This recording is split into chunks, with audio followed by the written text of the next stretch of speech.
Mirëmëngjes. Sot do flasim për numrin 12. Në mitologji, okultizëm, ezoterizëm dhe kabala njohët kryq, mistik mes Indisë, Kinës, Iranit, Rusisë dhe Vatikanit.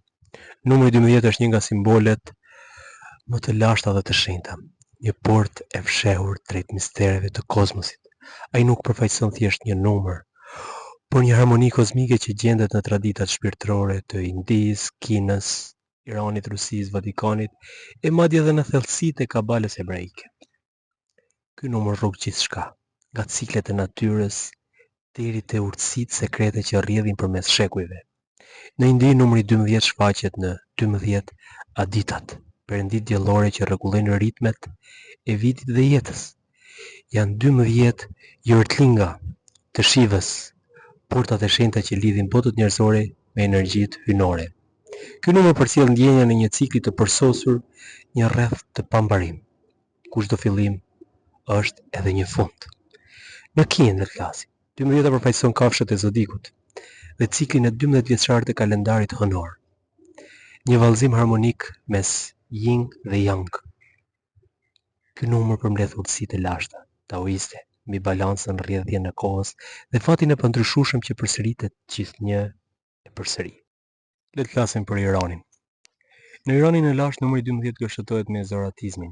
Janë 12 amesha, spenta, shpirtat mbrojtës të krijimit dhe 12 shenjat e zodikut që përbëjnë urdhrin e qiellit. Ky numër simbolizon dritën dhe betejën e përjetshme mes forcave të së mirës dhe së keqes.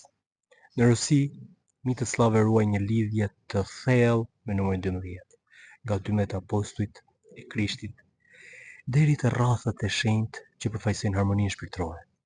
Ky numër mbart fuqinë e mbrojtjes dhe të bekimit.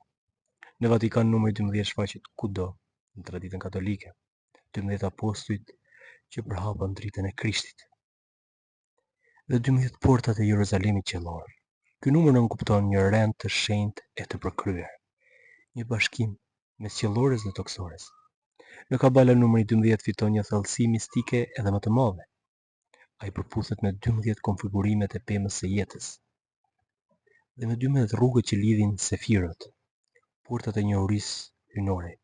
Kabalistët shohin te 12 një simbol të ekuilibrit mes dritës dhe errësirës, shpirtit dhe materjes, rrugës që të çon drejt ndryshimit dhe bashkimit me Ein Sofin, të pafundshmin. Shpresoj t'ju ketë pëlqyer kjo video, po e ndjehet bëni subscribe ose abonim. Shihim në videot e tjera. Ju përshëndes. Ditë mbarë.